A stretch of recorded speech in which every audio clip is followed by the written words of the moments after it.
Well, good afternoon. I'm Moustapha Kamal. I'm director of the Primary Action Program on Just Transitions at the International Labour Organization in Geneva. Okay, so Mustafa, I'd like maybe to give me a brief overview of what the whole process of the treaty, and maybe if you can give me something like the talk a little bit about the just transition and the issue of the waste pickers in terms of jobs, that is for the global south. How do you see the issue of just transition being implemented into the final treaty process? Well, first of all, I would like to say that the International Labour Office follows the negotiations on the global treaty against plastic pollution from the beginning. And we're doing that for the reason that plastic pollution itself is a risk to decent work. Its impact on the marine environment, the fishing industry itself, which employs millions of people, impacts on agriculture and the economy and society. So the environmental challenge that countries are trying to address is also a decent work challenge. So that's why the ILO here is present for the office, but I want to also say that our constituents, which are representing governments, trade unions and employees organizations, are also very present in this process. So we see that phasing out from plastic pollution can be a positive story for the world of work, but it also brings a number of challenges.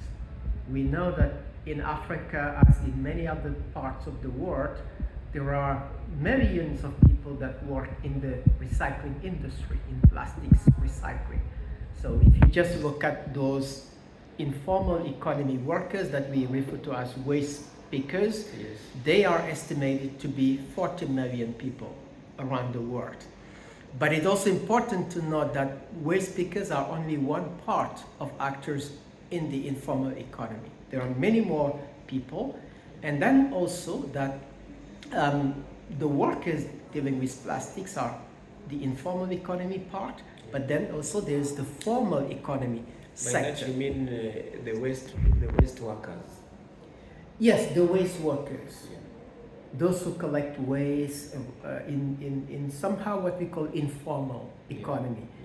Yeah. But I want to mention also that there are workers in the formal sector, like in municipalities, those handling waste management, and there are some 30 million people. So what we're trying to have in this treaty is to recognize the impacts and the challenges for workers in general, those in the informal economy and those in the formal economy. Yeah.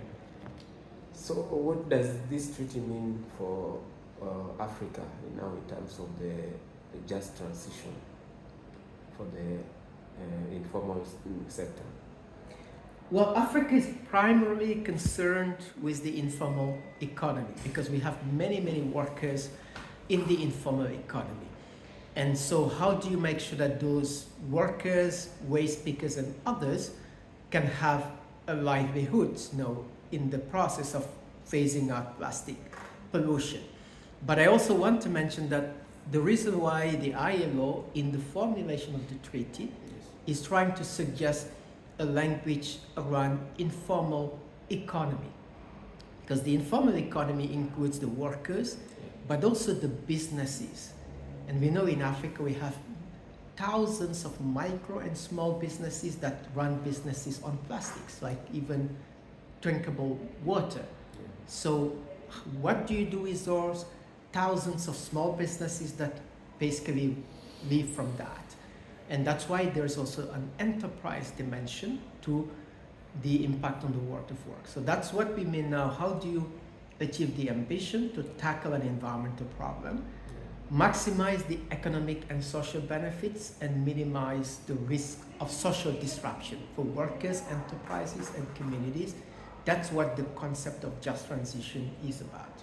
Okay. And again, there's been issues with like the informal waste workers, especially for the waste pickers. There have been issues like that they are being bypassed in some of the implementation of such policies, like the national action plans, the EPR system, and maybe other things that are related to plastic. And they also have fears that when the issue of just transition is implemented, and now we are going to have like they'll have to work on the MRFs and the kind of, and there has been so many fears from those workers that they might not get a chance to be, maybe to be heard.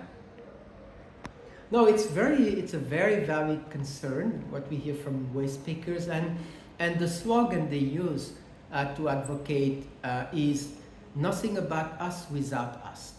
So of course this is a government-driven process. It's governments who negotiate, but we all know that to phase out from plastics pollution is a massive economic and social transformation. So the actors in the real economy that need to make that transformation are not only governments. Waste pickers are among those actors that can make the phasing out from plastic pollution possible.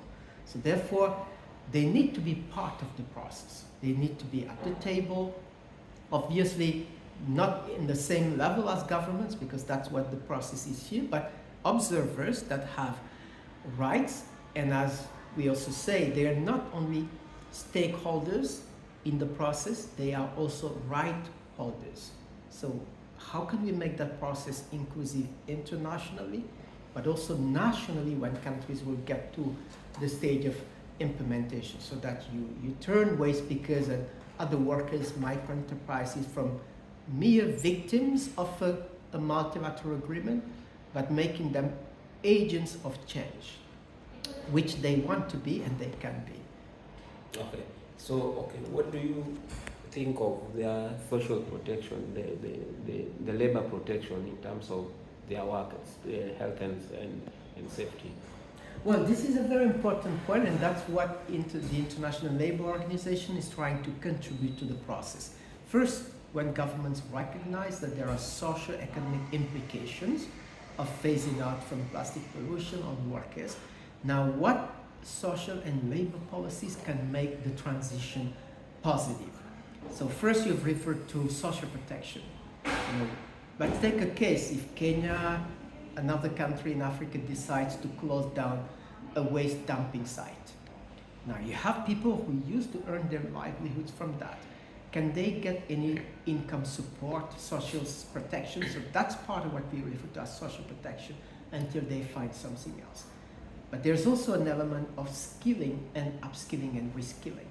If we are asking companies, micro enterprises to move away from single plastic packaging to some other material, how do they build the skills to get into other forms of packaging away from plastics? That will require reskilling, upskilling of their workers. But there's also an element of business enterprise support, which we refer to as the enabling environment for enterprises. How do you help those small businesses transform? So these are all elements of labor and social policy that we think have an important role to play in the treaty.